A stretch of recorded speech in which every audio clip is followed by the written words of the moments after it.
Bueno, en este video vamos a ver la histología de la piel y los anexos, o sea, todo el sistema tegumentario, que es piel y anexos, o sea, el pelo, glándulas sebáceas, glándulas sudoríparas, uñas. Vamos a ver las primeras imágenes.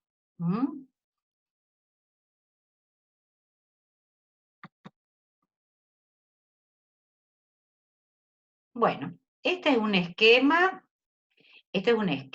de la piel.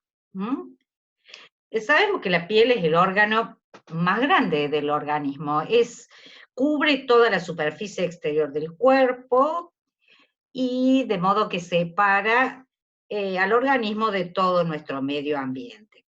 Aquí lo vemos en un esquema, cómo está constituido. Por un lado, por un epitelio superficial que forma lo que se denomina la epidermis, que ustedes ya vieron que está formada por un epitelio plano estratificado queratinizado, y por otro lado, por una capa que constituye lo que es la dermis, tejido conectivo.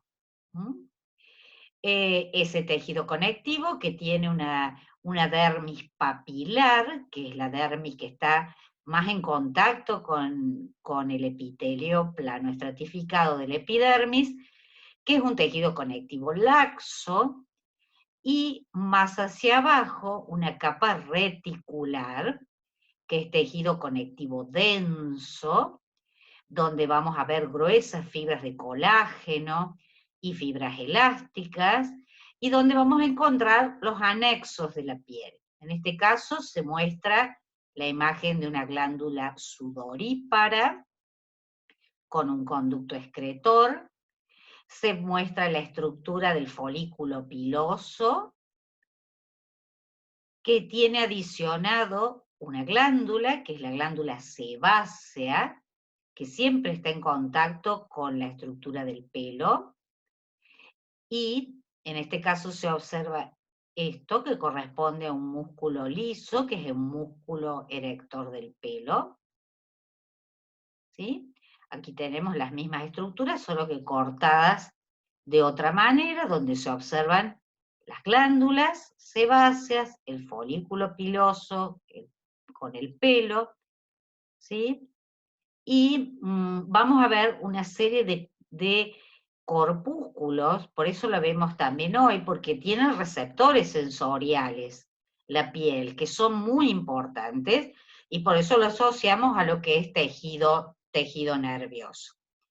Nosotros sabemos que esta piel tiene la característica de proteger al organismo, amortiguar, digamos, el rozamiento, los golpes, la entrada de elementos extraños, de sustancias tóxicas, y por eso es que tiene este tipo de epitelio, esta variedad epitelial que es la más resistente que tiene el organismo.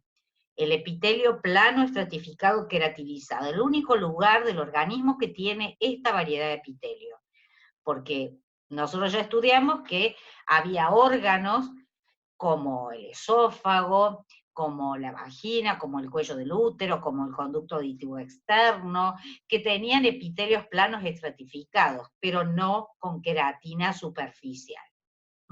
Eso lo hace entonces que esta piel intervenga en los mecanismos de protección.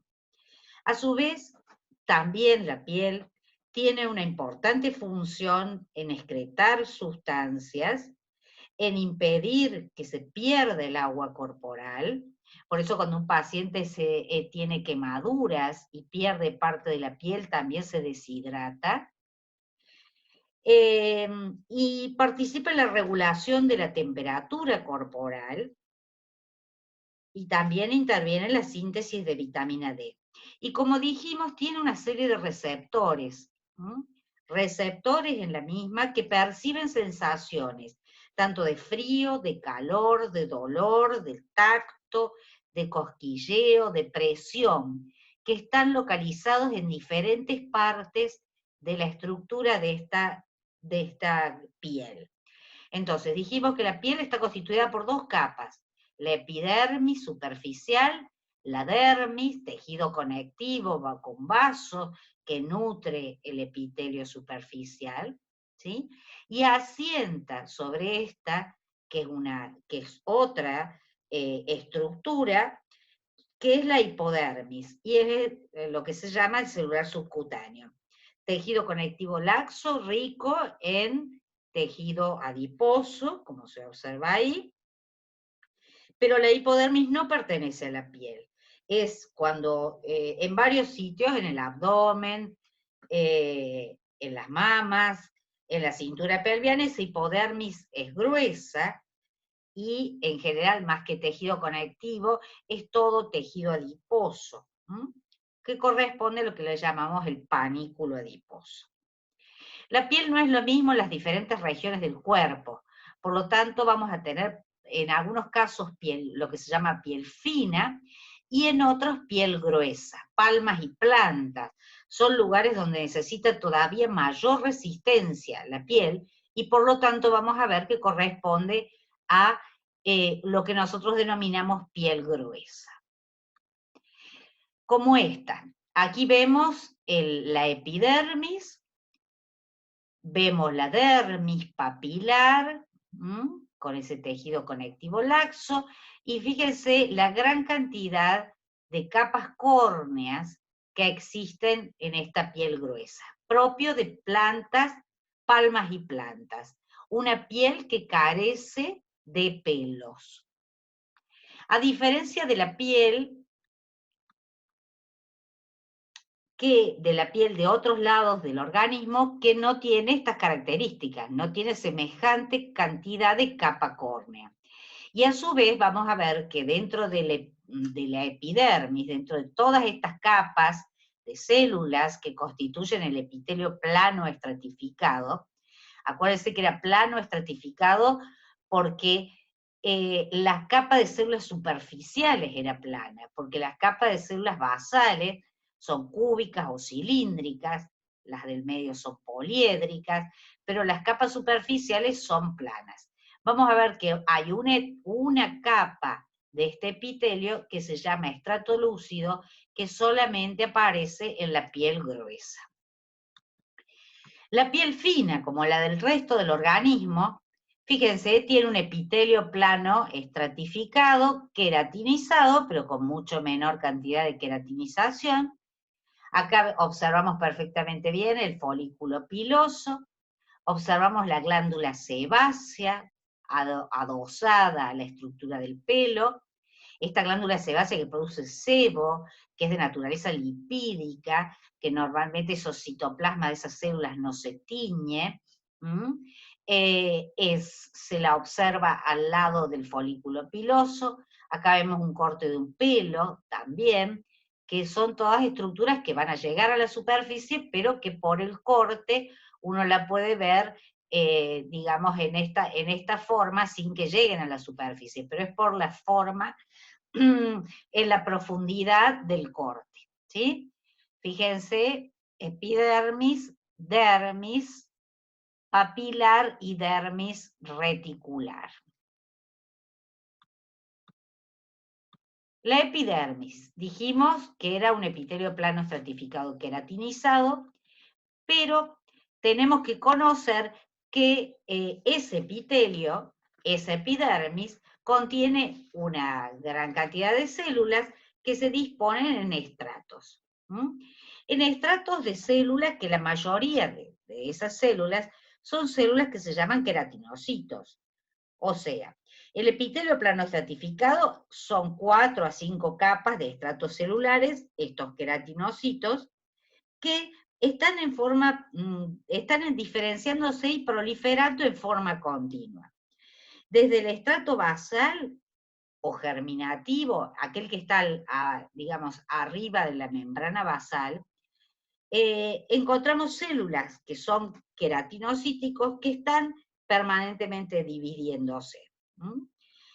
Sufren diferenciación y ese estrato se llama basal o germinativo, justamente porque estos queratinocitos se diferencian y se trasladan hacia el estrato superior, que es el estrato espinoso. Estas células basales son, como vimos recién, a ver si lo podemos ver ahí, como lo vimos recién, eran células que eran de características cúbicas o cilíndricas bajas, con citoplasmas basófilos, y porque contienen gran cantidad de ribosomas libres que elaboran queratina. Entre medio de ellos hay gránulos de melanina, que son los melanosomas, que vamos a ver que vienen de los melanocitos de la piel, que son otros componentes, otro tipo celular que encontramos en la piel. Estas células del estrato basal o germinativo poseen uniones muy estrechas entre sí, poseen uniones de tipo desmosomas, y se unen a la membrana basal a través de hemidesmosomas. Hacia arriba tenemos el estrato espinoso, que también se llama espinoso porque cuando se lo ve al microscopio en corte fino, se ve que esos queratinocitos tienen una serie como de espinas, que corresponden también a uniones desmosómicas entre célula y célula. Recuerden que estas uniones desmosómicas hacen que justamente exista una suficiente adhesión entre estas células de estas capas de la piel. ¿Sí? A su vez, estas células contienen filamentos de queratina, que son llamados los tonofilamentos. O sea, esos filamentos de queratina son filamentos intermedios, que son propios de estas células de la piel. ¿Sí? Estas células espinosas aumentan de tamaño y se trasladan al estrato que sigue, que es el estrato granuloso. Ese estrato granuloso se conoce así justamente porque tiene una serie de gránulos, que son gránulos de queratohialina. Este estrato granuloso son más o menos 3 a 5 capas y de células, y que característicamente son basófilos grandes, irregulares. Acumulan esta proteína, que es la queratohialina, que se producen en los ribosomas que están en el citosol. Por eso son fáciles de observar al microscopio óptico con una hematoxilina eosina. Más arriba existe el estrato lúcido, cuando hablamos de piel gruesa, que recién vimos, de palmas y plantas. Son también 4 a 5 capas de queratinocitos, pero en este caso estos queratinocitos están ya muertos. ¿Por qué?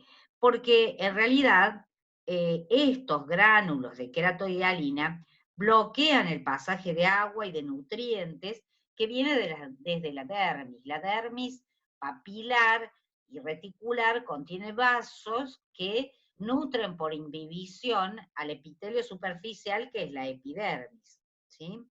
Entonces, en el estrato lúcido esas células ya sufren fenómenos de, digamos, de muerte celular, porque allí no encontramos estos queratinocitos que están muertos, que son aplanados, son eosinófilos, y por lo tanto no contienen ni núcleo ni organoides, pero sí están repletos de ese tonofilamento que se ha elaborado y que está dentro del citoplasma.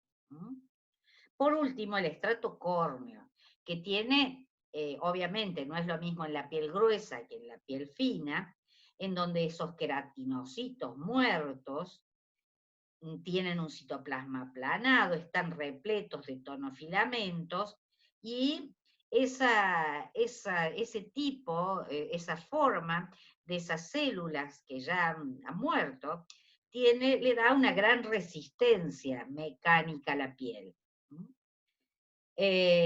Cuando esas células más profundas se conectan con desmosomas, se llaman células córneas o estratos córneos, ¿sí? A medida que se siguen trasladando hacia capas superficiales, ya pierden esos desmosomas y adquieren la denominación de escamas córneas, y son las que se descaman permanentemente en la piel. Entonces, desde la lámina basal o membrana basal que separa la epidermis de la dermis, aquí vemos los vasos, una serie de capilares y vasos abajo en el tejido conectivo laxo de la dermis papilar. Las primeras capas corresponden a lo que es el estrato basal o germinativo, porque de ahí va a crecer, va a dividirse por mitosis y va a originar el resto de las capas. Algunas quedan como células de reserva y otras se dividen para formar las células del estrato espinoso. Dijimos que estas células eran cúbicas o cilíndricas bajas, ¿sí? A pesar de que uno no les vea el límite intercelular, acuérdense que para diferenciar los tipos de células, nosotros nos centramos en la forma del núcleo. Si son redondas, las células son cúbicas. Hacia arriba tenemos el estrato que dijimos espinoso, que con mayor aumento se observan las espinas que corresponden a los desmosomas de estas células, que son poliédricas, con núcleos redondos, núcleos prominentes. Más arriba, el estrato granuloso, con los gránulos de queratohialina. Todo el citoplasma está lleno de gránulos. El estrato lúcido, fíjense que acá ya no encontramos núcleos celulares, y el estrato córneo, donde obviamente tampoco encontramos células porque han perdido los núcleos y han perdido los organoides, y estas células se van a descamar permanentemente. Acá vemos una imagen, un esquema, donde se observan las características de las células del estrato basal. Dijimos células cúbicas, fíjense la gran cantidad de mitocondrias, la gran cantidad de retículo endoplásmico para producir justamente estos filamentos intermedios de queratina, la forma del estrato espinoso, esas células poliédricas irregulares, ¿sí? También con los organoides y los haces de los tonofilamentos, ¿no?, que ocupan el citoplasma. El estrato granuloso, donde estas células son más aplanadas, también irregulares, pero donde contiene ya esos gránulos de queratohialina, y la estructura del estrato córneo. Fíjense acá cómo se observa en un corte, digamos, en un corte fino y con mayor aumento, la capa de células basales o germinativas y el estrato espinoso. Fíjense, todas estas líneas corresponden a los desmosomas. Imagen que se observa perfectamente bien y que hace que estas células se encuentren íntimamente adheridas entre sí. Entre medio vamos a ver que algunas de estas células también contienen melanina. Por eso no es raro encontrar, y como se están dividiendo permanentemente estas células de los estratos basales, no es raro encontrar en la epidermis figuras de mitosis, porque es un epitelio que, como dijimos, permanentemente se está renovando. ¿Qué células tenemos dentro del epidermis? Dijimos que el 90% eran los queratinocitos, que forman el estrato basal, el basalo germinativo, el espinoso, el granuloso, el lúcido y el córneo. Pero tenemos también células no queratinocíticas. Dentro de ellas, la mayor proporción corresponde a los melanocitos. Después tenemos las células de Langerhans y las células de Merkel. Vamos a ver qué características tienen. Los melanocitos. Los melanocitos son células poliédricas que tienen numerosas prolongaciones y que esas prolongaciones se introducen dentro de las células del estrato espinoso. Acá los vemos también teñidos, esto es parte de la melanina que contienen los melanocitos. El citoplasma está lleno fíjense, acá tenemos un núcleo grande, un nucleolo prominente, gran cantidad de retículo endoplásmico rugoso y del aparato de Golgi. ¿Por qué? Porque en este sistema de endomembranas lo que hace es producir lo que se llama el premelanosoma, que se convierte en melanosomas tempranos y maduros, que es el pigmento pardo que es la melanina, que allí se ve claramente. Esta melanina protege a la piel, protege al ADN de esas células, de los queratinocitos, de mutaciones que puede llegar a dar la exposición prolongada a los rayos ultravioletas de la piel. Por lo tanto, actúa como un protector. Cuando se afectan o cuando hay mutaciones en los genes que tienen que ver, que están vinculados con esa proliferación celular, a veces aparecen, sobre todo en personas de tez blanca y ojos claros, algunos tumores de piel, producida por el efecto, y sobre todo en las personas que trabajan al aire libre y al sol, efectos que pueden ser dañinos sobre estas capas de células del epitelio superficial o epidermis de la piel. Esta melanina se convierte o se produce a partir de un aminoácido que es la tirosina, que se convierte en dopa por acción de una enzima que es la tirosinasa. De tirosina pasa a dopa y de dopa pasa, digamos, esa estructura de la dopa por acción de la tirosinasa hace que ese melanosoma maduro, la dopa finalmente se convierta en melanina. Esa melanina está dentro del melanocito, pero también, fíjense, pasan a las células del estrato espinoso y se diseminan entre las células del epitelio superficial. Cuando se ve un color más claro o más oscuro de las distintas partes de la piel, depende del número de melanocitos. Normalmente hay entre 800 hasta 2000 melanocitos por milímetro cúbico del epidermis.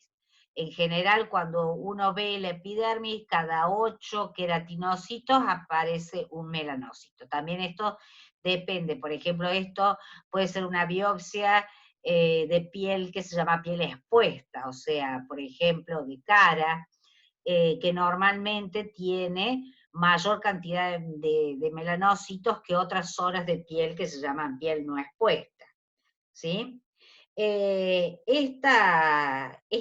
Aparte la luz, porque la luz solar en sí produce un oscurecimiento de la piel, ¿por qué? Porque estimula la síntesis de melanina por parte del melanocito.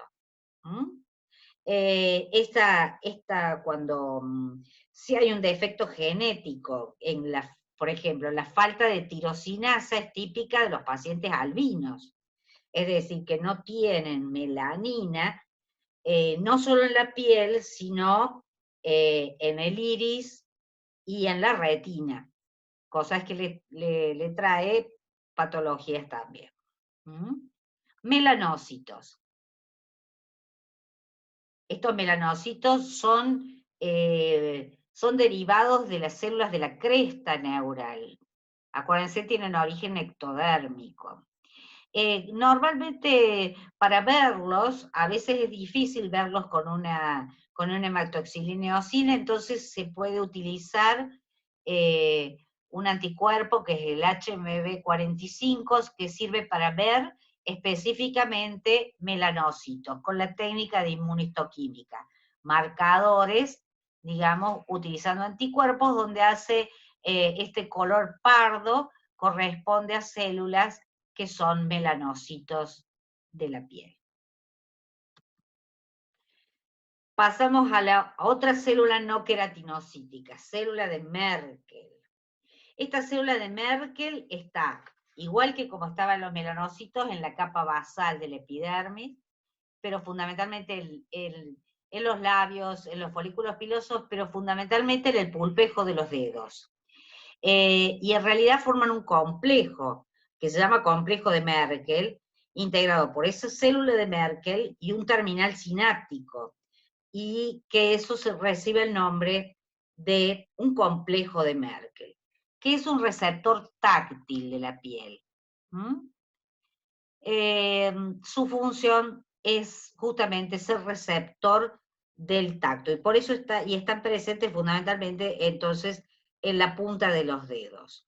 Son difíciles de observar con una hematoxilina eosina común. Y por último, las células de Langerhans, que son células presentadoras de antígeno.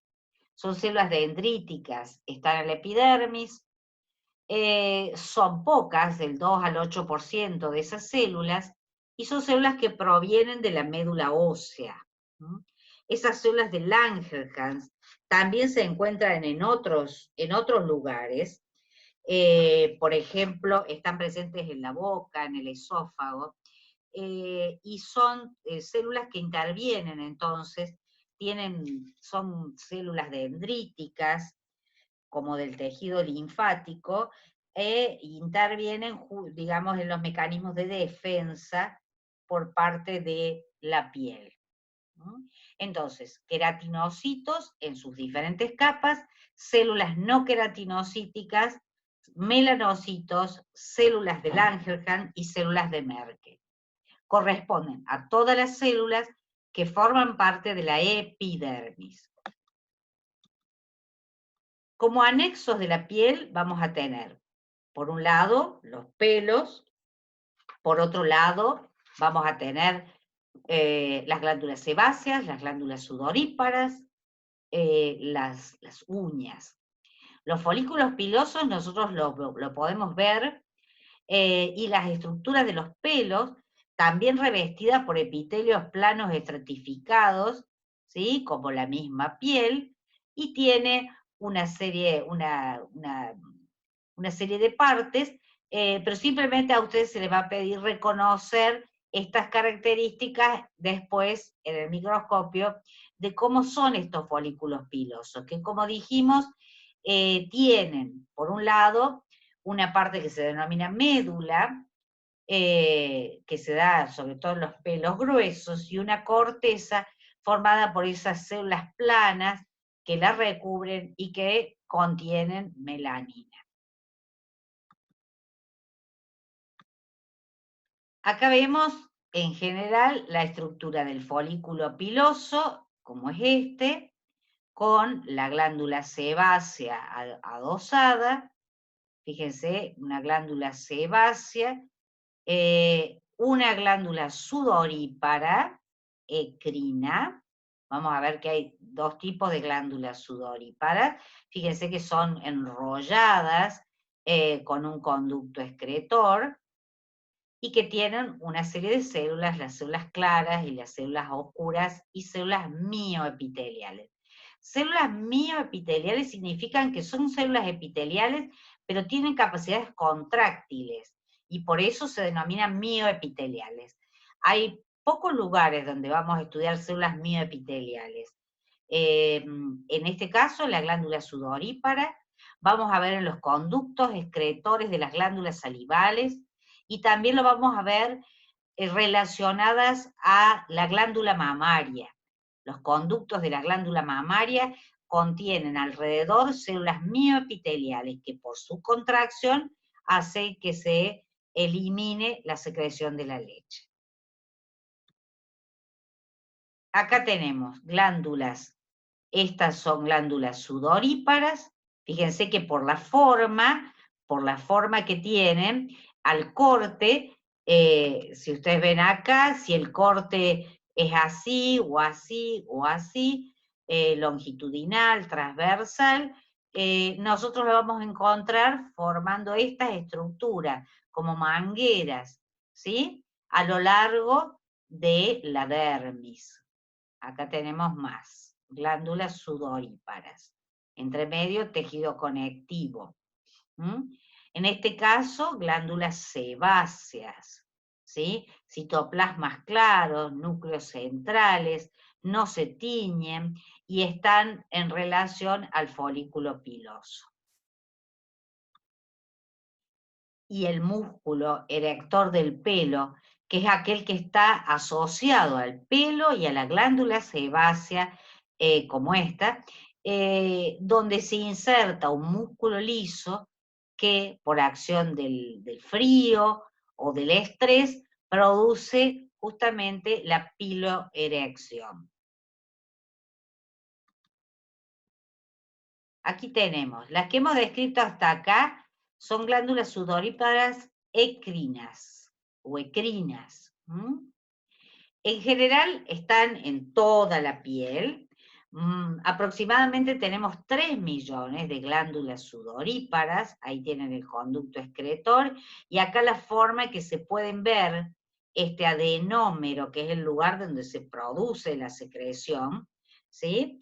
Que según, como les decía recién, el tipo de corte, vamos a tener diferentes tipos de estructuras que observamos en el microscopio. Todas estas son glándulas, es una glándula tubular simple, enrollada. Y esto, que son los adenómeros, contienen células que son claras, células que son oscuras, que corresponden a las células secretoras, y como dijimos, a células mioepiteliales que están alrededor y que ayudan a que la secreción se libere a través de los conductos. El conducto excretor tiene un epitelio cúbico estratificado, en esta parte corresponde a los conductos que se tiñen más basófilos, y esta glándula nosotros sabemos que produce el sudor. El sudor que tiene función termorreguladora, porque regula justamente la temperatura corporal a través de cuando la piel se enfría, se evapora sobre la superficie cutánea y por lo tanto termorregula. Y también tiene algo de función excretora. Elimina, a través del sudor, eliminamos urea, ácido úrico, ácido láctico, a través de estas glándulas sudoríparas de este sudor. Estas corresponden a las glándulas sudoríparas ecrinas. Pero tenemos otras glándulas sudoríparas que se denominan apocrinas. También son tubulares simples, son enrolladas, pero están en lugares específicos del organismo, como son las axilas, los párpados, el conducto auditivo externo, los genitales externos, la areola y el pezón. Están asociadas también al folículo piloso, pero en vez de estar en la dermis reticular solamente, también se encuentran en la hipodermis, lo que está por debajo de la piel. Fíjense que los adenómeros son amplios, tienen luces amplias, y que están revestidas por un epitelio cúbico con células mioepiteliales. A diferencia de las otras glándulas sudoríparas ecrinas, secretan un sudor viscoso e inodoro.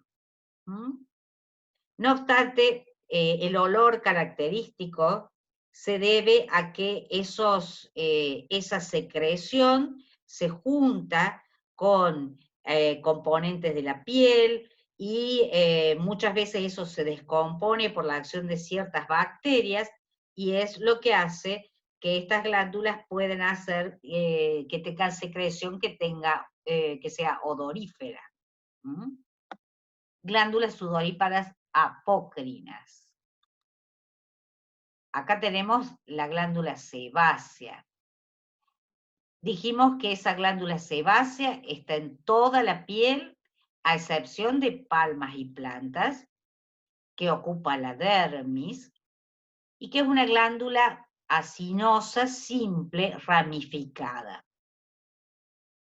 Esos adenómeros, que es esto, el adenómero es el lugar que produce la secreción, carecen de una luz central, y la secreción es holócrina. Si ustedes se acuerdan, cuando vimos las glándulas, vimos que había glándulas que tienen secreción merocrina, otros apócrina y otras holócrina. Estas glándulas, cuya secreción es holócrina, estas células se llenan de su material y la célula muere y es liberada junto con su producto de secreción. Por eso se denominan secreción holócrina. Tiene un conducto excretor, que es de epitelio plano estratificado, que después dijimos que se asociaba al folículo piloso, y secretan sebo. Ese sebo de naturaleza lipídica, por lo tanto, acuérdense que los lípidos se pierden durante el procesamiento histológico, y es por eso que nosotros lo vemos teñido, mejor dicho, sin teñir el citoplasma de estas células. Entonces, recordemos que ese epitelio plano estratificado, queratinizado, se reemplaza en un periodo más o menos de 28-30 días. O sea que por mes nosotros estamos cambiando nuestra epidermis. Desde esa capa de células superficiales dijimos que a través de estructuras como esta, imágenes como esta, que son mitosis, nosotros vamos a ver diferenciación de ese estrato basal o germinativo para dar el estrato espinoso, el estrato granuloso, el estrato lúcido, si es piel gruesa, y el estrato córneo. Y las células van a tener una renovación permanente. Acá también hay otra figura de mitosis. Por debajo del epidermis dijimos que se encuentra la dermis. Y dijimos que la dermis podía ser una dermis papilar, aquella que se encontraba debajo del epitelio, que corresponde a tejido conectivo laxo, que contiene fibras, colágenas y elásticas, pero en mucha menor proporción que la dermis reticular, que contiene vasos, que dijimos que esos vasos nutren a la epidermis, y tiene receptores sensoriales, que intervienen en la recepción justamente de estímulos.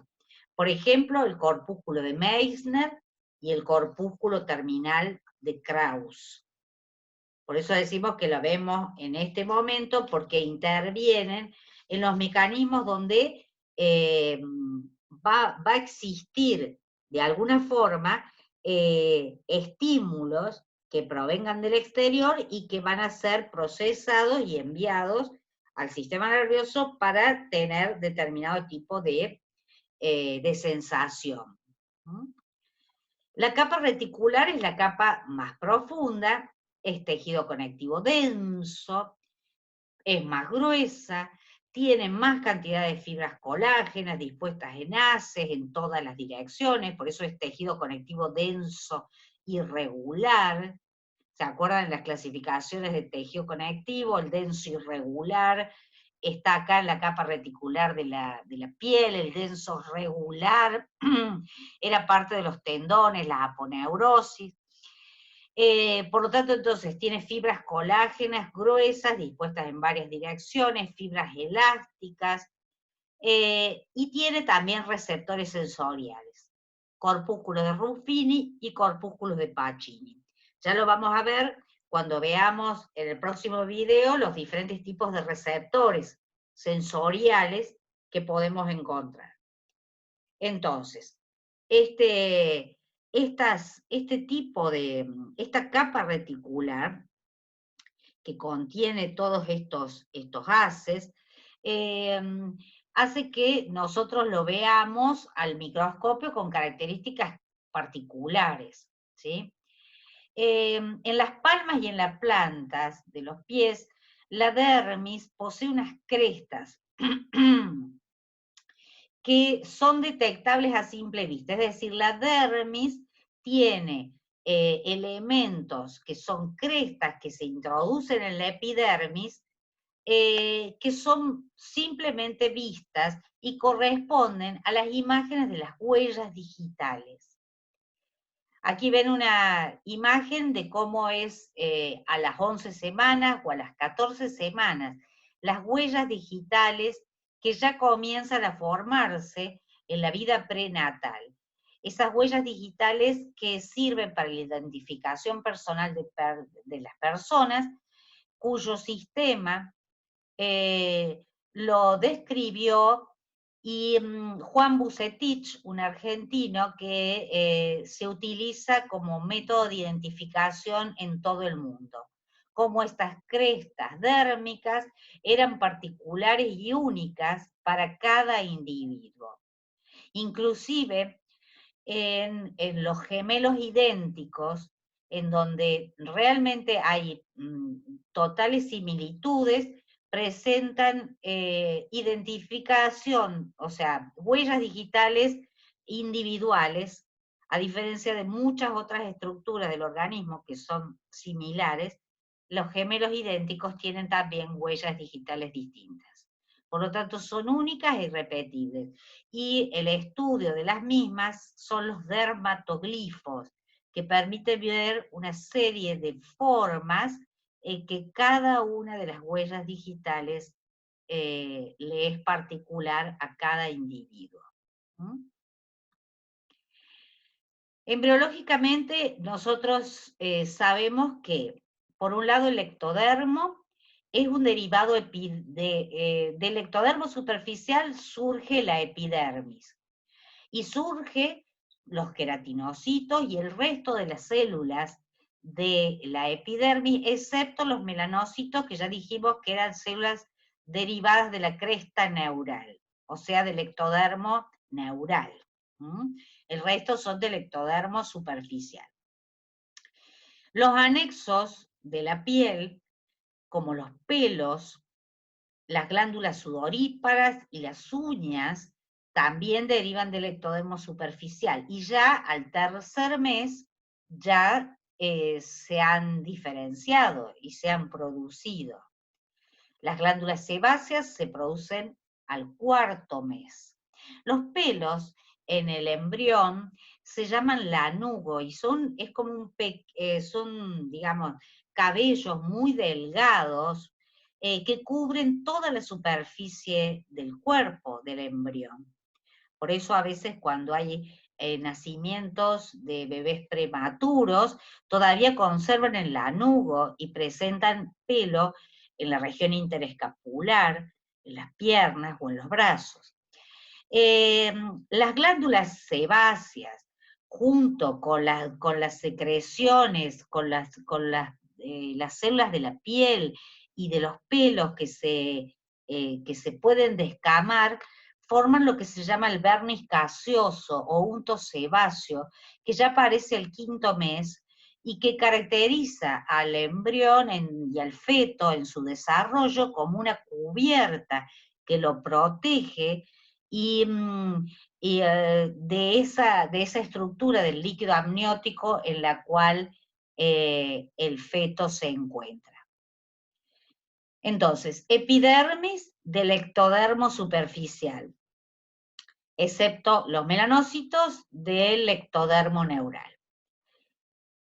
Por el otro lado, de la capa mesodérmica surge la dermis, ¿sí?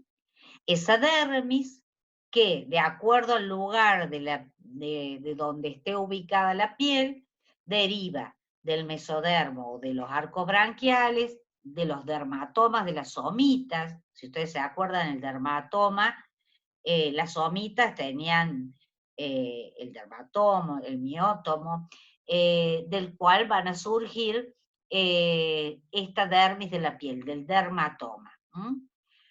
O también de la hoja parietal de los mesodermos laterales. Pero en general, digamos, toda la dermis es mesodérmica y toda la epidermis en general es ectodérmica. Bueno, hasta acá hemos pasado por la histología de esta piel. Ahí tienen la imagen de lo que era, que ya la vimos, anteriormente, acá tenemos el tubo neural que ya está cerrado, y todo esto, que era el mesodermo de las somitas, que se iba a dividir en el esclerótomo, el dermátomo y el miótomo. Hasta aquí entonces vamos, terminamos de ver la estructura de la piel con todas las características de este órgano, el más voluminoso de todo nuestro cuerpo. ¿Mm?